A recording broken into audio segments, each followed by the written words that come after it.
Have you ever tried to start budgeting and it only lasted about 2 weeks?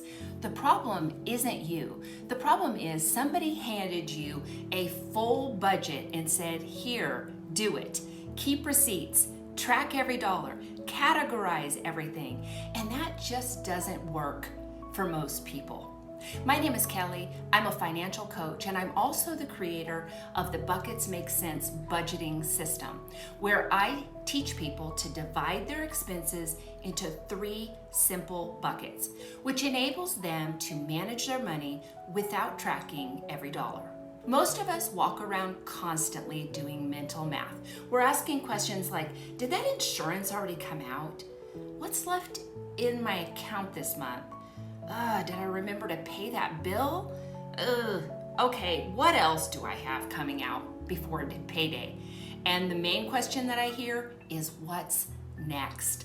What do I have coming up on the horizon that I need to be ready for?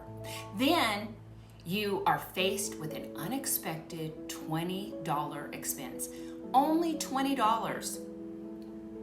And we have this thought immediately. Should I fork that out right now, because I'm not sure if that's going to put me in the red? Is it going to give me an NSF? Because we truthfully don't know. We just guess. When people quit budgeting and they ward it off completely, they don't actually stop. It still continues in their head. They're asking questions like, how much more do I have to pay before payday?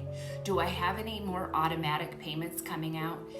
Is there someone I need to call to make a payment? Ugh.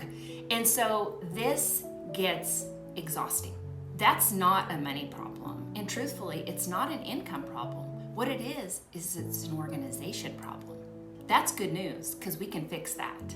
Today, I'm going to teach you my very first bucket. This is where I start every person who comes to me who wants to learn how to budget. So this is the base level. My pay it bucket. This is the area that covers all of your fixed and reoccurring expenses. These are the expenses that happen every single month. They are the exact same, or they're really close to the same. So this would be car payment, mortgage, utilities. These expenses have a due date attached to them, and you know how much they are and when they're due. So let's look at a typical budget. They have multiple categories. They have housing, transportation, insurance, utilities. Let's look at some of the things that are included in this. Mortgage and rent would be in housing. Property taxes, homeowners insurance, or renters insurance would all go into housing. That makes sense. Transportation, car payment, gas and fuel, maintenance and repairs, that makes sense. But here's the problem. I want you to take a look at that third column. It's the due date.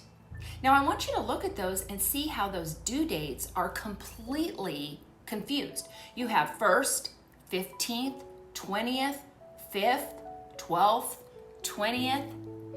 And what we need to do is every single month we need to try to reconcile that. We have no idea what's coming next because they're all confused. You have the 1st up here, the 3rd down here, the 5th here, the 21st here, and you have to mentally reconcile that every single month. So it keeps us actively thinking about what's next every single hour of the day practically. So what I teach is something completely different. I teach people to make a list of their bills in due date order. We don't go according to the size of the bill. We don't go according to the value of the bill, how important this bill is to get paid. None of that matters. The only thing that matters is the due date. And that's truly what does matter. It's nice to have it categorized and know what category it goes in, but the utility company doesn't care what category it falls into. It just wants to make sure that it gets paid on time. You don't care what category your mortgage falls into. You just want to make sure that the payment gets there on time, there's no penalty, and there's no problems. Now on this list, I want you to include 4 things. Okay, first is the due date. The second is the name of the bill. The third is the amount of the bill, and then paid by automatic or manual. I like to know if something is a manual bill. Most of mine are automatic and most of yours might be as well. But if you have a manual bill that you need to write a check for or call and make the payment, or maybe physically go down to the utility company and pay, then you need to have that indicated on your budget so you don't keep thinking it over and over and over again. Now, if you did nothing else, none of my other buckets, and you walked away right now, you already have a secret weapon. And that is this list of your bills in due date order.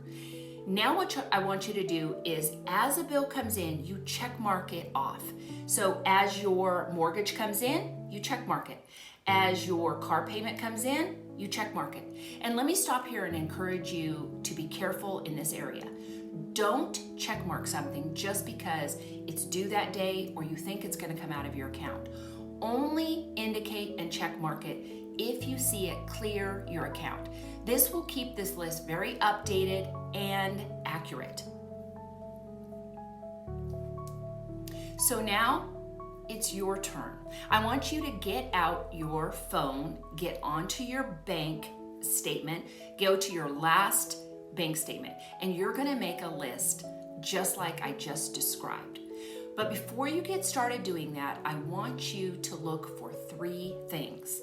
The 3 things that you're gonna be looking for. Number 1 is look for things you don't recognize. So as you're going through your bank statement, you're already spending the time to do that. Go ahead and take this few extra minutes and figure out things that you don't really want to be paying. So the first thing you want to look for are things that you don't recognize. Most of us will come across something on our bank statement that we don't recognize. Doesn't necessarily mean it's bad, and it doesn't necessarily mean that we don't want it, but it could. So write it down on a separate list and go home, or after this video, start investigating that. Make sure it's something it's vital or it's legit. Okay, the second thing you want to look for are things that you can trim back. So for example, if you are paying for a $90 membership somewhere and you could easily do it for the $30 membership, then cut that back. Save $60 a month. That's what, $600, $720 in a year? I'll give you an example of this.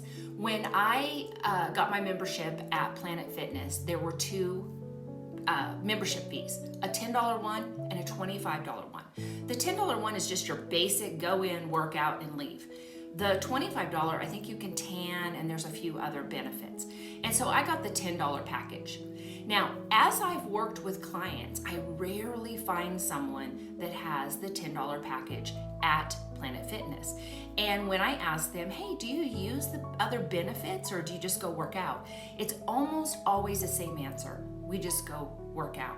So I ask them, why are you paying the $25? And honestly, they didn't even realize they were. So this is something that you could trim back. The third category you want to be looking for are things that you can cut. So these are things that you didn't even know you were still paying. Maybe something you signed up for just to do a quick project, and now you've paid it for the last 6 months at $25 a month. Go ahead and put those on your list as well for after the video to go ahead and eliminate those things. So I'm going to give you a quick example of this one as well. We always had the streaming service Sling, and we would pay for both the orange and the blue, I believe. I think they were around $30 each, $60 a month. And so I was talking to my husband one day, and I said something about what he watched on TV. And I don't watch TV hardly ever, but he does.